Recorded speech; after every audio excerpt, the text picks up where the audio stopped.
Hey guys, have you ever wondered why Azir, even after some repeated nerfs, he's always kind of irrelevant in the meta, and even AD carries, why are they required for a team composition? That's what we're going to be talking about today with Pressure versus Dive. Also, if you've watched my other videos where I was predicting who's going to win games based on team comps, you'll notice that I had a series of win conditions that I never really explained anywhere. In this first video, we're going to be attempting to explain what the win conditions are. And the first one we're going to be talking about is pressure versus dive. Now we're going to start with going over exactly what win conditions mean, and then we'll get into the actual pressure versus dive. So what are these win conditions and counters that I'm using to gauge team compositions? It's all related back to the concept of damage versus effective HP, which is actually one of the win conditions too, but it's also the core concepts of what the win conditions are created out of. So in League of Legends, you can break most of the game or almost the entire game down to damage versus effective HP. And this is a good model for almost any video game out there where they're using HP and damage to decide the outcome of the game. Anything that has HP, Nexus, towers, anything like that, you use damage to kill it. It's what the game is about. So it's a really good place to start when you're trying to create comparisons. And the win condition versus counters is almost directly related to this, where win conditions are offensive, damage orientated aspects of a team composition, and counters are the effective HP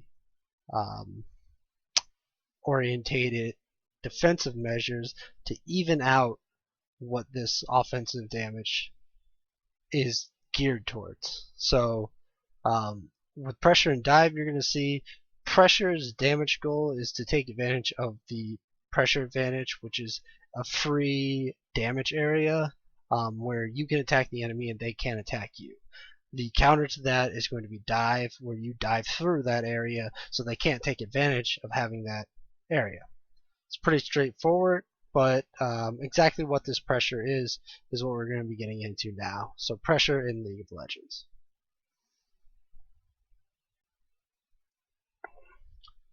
So what is pressure in League of Legends?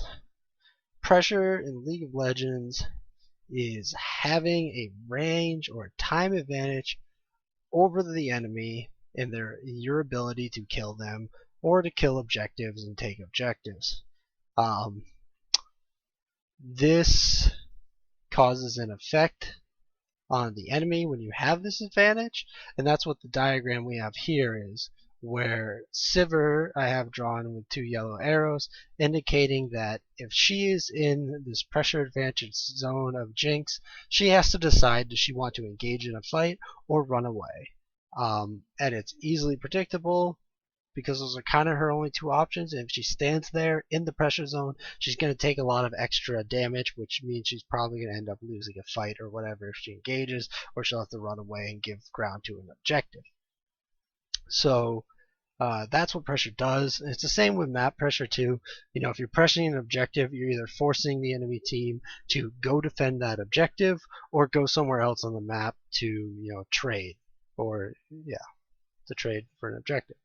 So next we're going to talk about is inherent pressure and game pressure. For picks and bans, the only thing we're really concerned with is inherent pressure. But we got to talk about game pressure because it definitely can affect inherent pressure in the game though. And that's why I've drawn this outrageous diagram that shows a 3-item Sivir versus a pickaxe Jinx. So even though Jinx has the inherent pressure of her attack range onto Sivir, Sivir has 3 items and is going to annihilate Jinx in like maybe even 1 auto attack if she crits. So in reality, even though Jinx has more inherent pressure, Sivir is going to kill her in like any situation. So she's going to be the one that's going to be giving ground here because Sivir has very strong game pressure from gold leads, item advantages, level advantages. And we're not talking about game pressure because this is of course what we learned at Picks and Bans about Picks and Bans.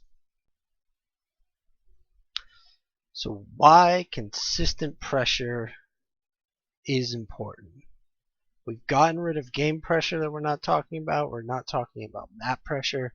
We're only talking about inherent pressure, but we're being more specific now. Let me take that off. We're going to be talking about inherent consistent pressure. And this is pretty important.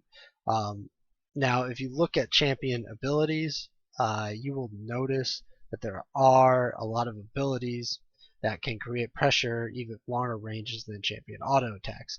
Things like Malphite ultimates, burst mid laners like Victor, they create pressure that's usually definitely longer than 550 range. But the key difference between that and what we're going to be talking about is cooldowns.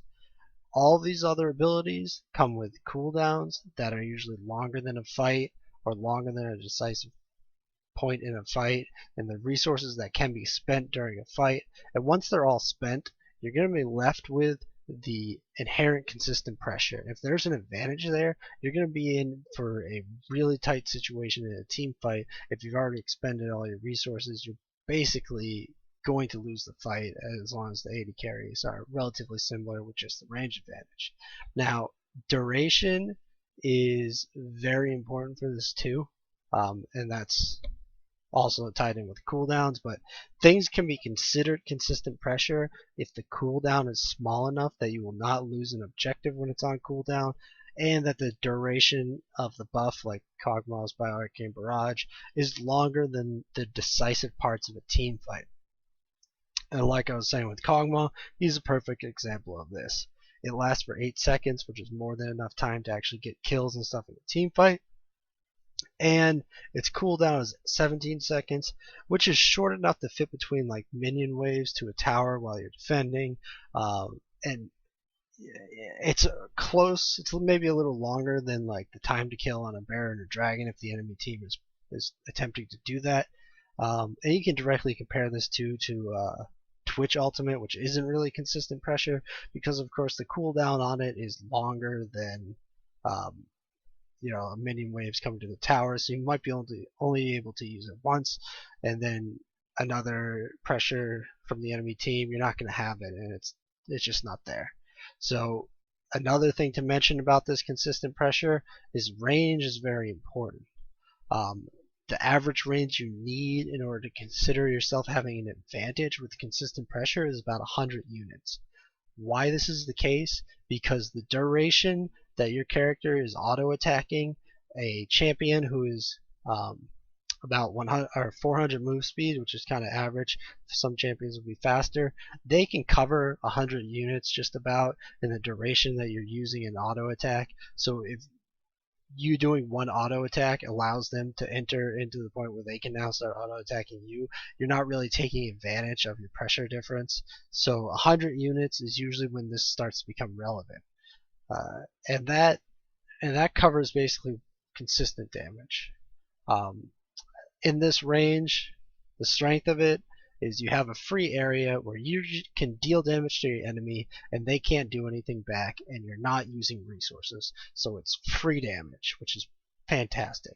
Also, it causes predictable reactions, so you can anticipate what they're going to do. You can anticipate an engage or a retreat, and it's part of like zone control for an objective. They don't really want to go in there until they're ready to engage on you, and that creates a lot of really beneficial things in team fights and throughout the game as a whole, especially around objectives and stuff. So that's really the core of it. So number 5, the dive counter. Alright, so what you want to do with counters for these win conditions, remember, is they're about maintaining the status quo of effective HP. So basically, you are attempting to cross the pressure advantage zone without taking any free damage. And obviously to do that, you want to have some form of dive. That's the reason why I have Sivir and Jinx up here, is Sivir is the lowest range AD carry. She usually is like massively outranged by any AD carry, and she needs to use her passive and her ultimate in order to cross this region and make fair trades and be a relevant AD carry, which she is because she has the counter to this, and it makes up for her weakness of short range.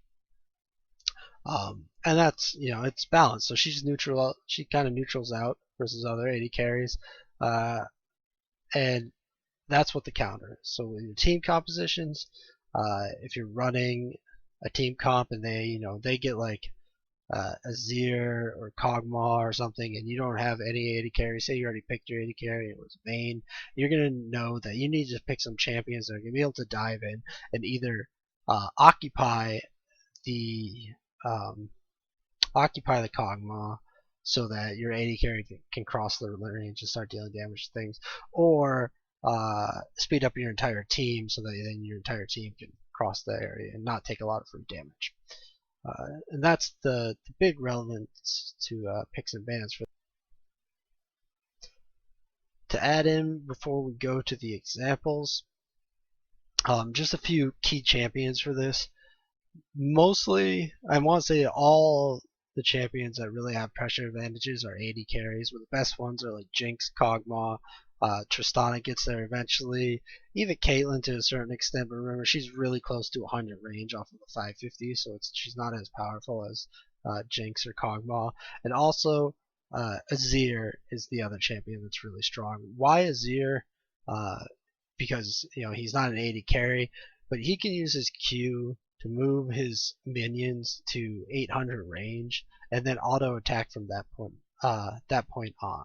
And an 800 range auto attack is longer than any AD carry in the entire game. And he doesn't really have any issue with maintaining his minions because that's how his champion works. So what this means is Azir is actually the strongest pressure champion in the game, by a long shot too. There's 100 range beyond any AD carry. So no matter what, if you are trying to make a pressure composition and you don't have Azir, but the enemy team has Azir, you're never going to have a pressure advantage against them. Unless maybe you ran like 380 carries. Azir probably won't be able to zone 380 carries, but he could always zone 180 carry. And this is a big problem like we're going to see in TSM versus Team Liquid for Protect the Kog'Maw composition. So let's do that. So this is the TSM versus Team Liquid game 1 of the playoffs. I think it was the quarterfinals, semifinals. I don't know. Anyways, Team Liquid, like I was saying before, has a very strong Protect the Kog'Maw comp coming out. They have Lulu to deal with burst and any sort of situation, but the primary strength of Protect the Kog'Maw comp is the pressure that Kog'Maw has, and he can really take advantage of that because he's a hyper carry style champion. And once he gets some items, he's really all the damage you need for the composition, and everyone else is designed around supporting him and allowing him to use his pressure advantage. But like we were talking about, Azir has a stronger pressure advantage. What this means is if Kog'Maw ever tries to be aggressive into Azir, he's going to eat a lot of damage no matter what, unless he uses like a flash or something, but usually you're not going to be wanting to use flashes, especially when you're comparing team comps, because everyone has flashes and they can counter flash the same direction the flash is used. So flash isn't too important.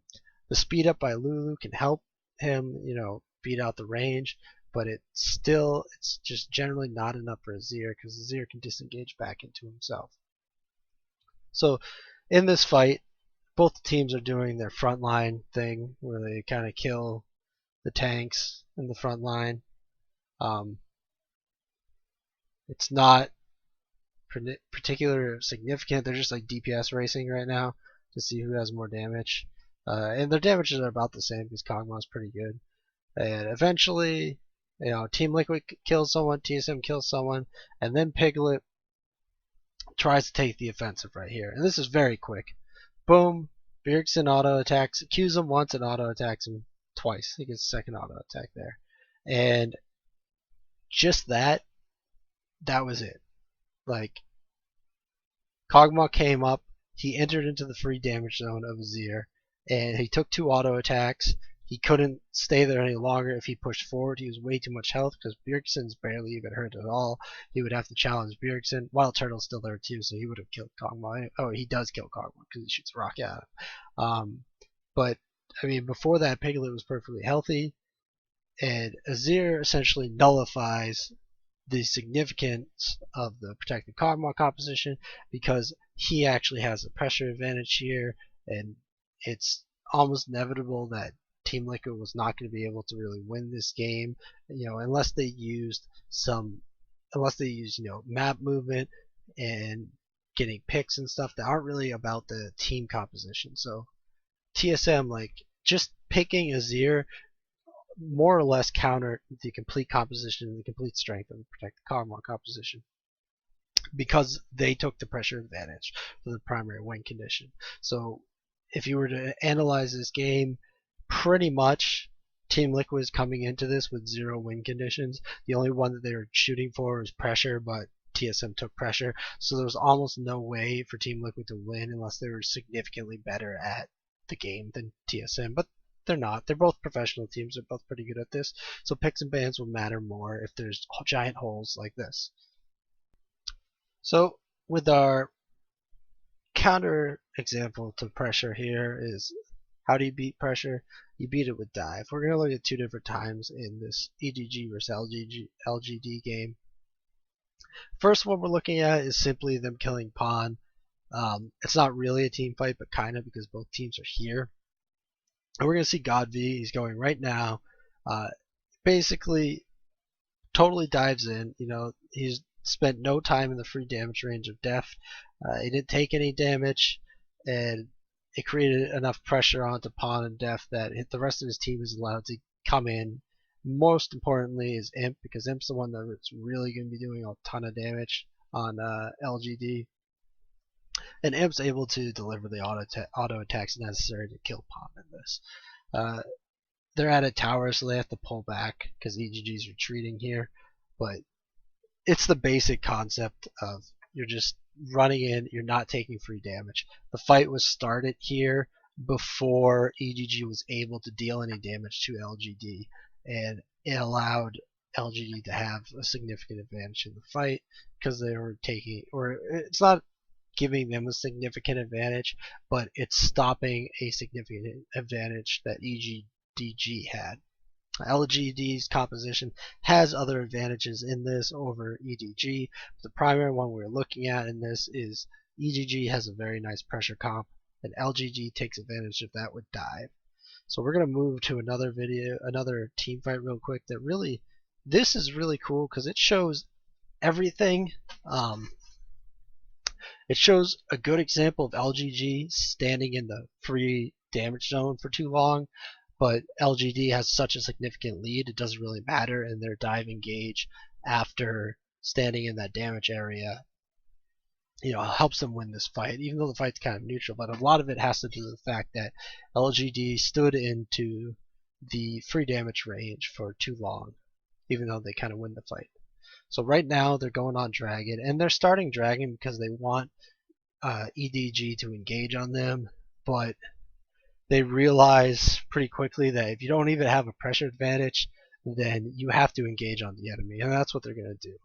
That's an important thing to know too. When we go back to effects of pressure, LGD has to engage on EDG here, even though they kind of have a pressure advantage. A game pressure advantage. EGG has a comp pressure advantage.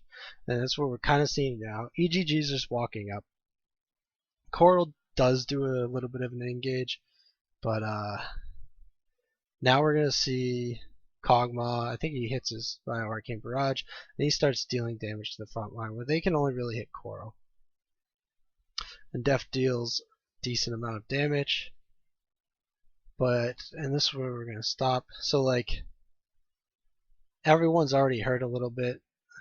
EDG's not really hurt that much, but it was only 1 or 2 auto attacks coming off of here.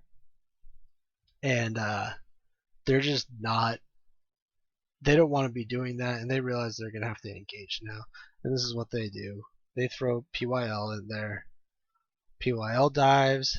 Imp's up in front, so already they're taking tons of damage. They haven't really done anything yet because they haven't been able to dive. Victor's going to come and burst, but of course they have healing and shielding, so the counter burst isn't that big of a deal. But then God V goes in now, and this is what needs to happen when you're being pressured out, because like already these two haven't taken too much damage. PYL is almost dead. TBQ is hurt. Okay, a lot of people hurt. No one's blinking over here because they've been standing around this pressure free damage zone. Now Godvi dives in, and this is where it starts to be bad for EDG because Godvi goes in, TBQ goes in, and they do a nice job here of splitting between the two damage sources to put pressure on him. So TBQ's on pawn, and then Godvi goes right into deft, and there's no more advantage now that they're like inside there, and that's the big thing. Imp can now move up here. This is good too. Acorn realizes that, you know, the reason he's picked is to protect the AD carry, so it doesn't matter if any of the other people on his team dies. Like, he should never have ulted the support, or he doesn't ult the support. He does a good job and ults Imp, because Imp's the only one that he should ever be ulting in this entire fight. Godvi maybe, but mainly Imp. The PYL dies, not a big deal. He needed to die because someone had to take the brunt of the damage, and now Imp's in melee range. Not melee range, in auto attack range of everybody. Everyone's pretty much zoned off, and they basically get annihilated. It's not the best fight to show it, but it's pretty good. And then we get a little cute thing here at the end where Acorn thinks he's a damage champion. In reality, he's playing Lulu, who's not a damage champion, and Victor is actually a damage champion, and he tries to kill Victor here because he thinks he has a lot of health. But Victor is just like, no, you really don't, and deletes him. So that's good. But that's the basic. That's the basics for pressure versus dive. One of the win conditions for if you're looking at a team comp, if you're picking a team comp, you want to try to have at least neutral pressure. And for whatever reason, if you're in a situation where the enemy team has a pressure advantage, like EDG's picking Kog'Maw, then you want to respond with high, strong dive champions like Vi and Diana in order to make up for this sort of situation. Although you also have to be coordinated enough to dive properly, which is it is tough to do. So, but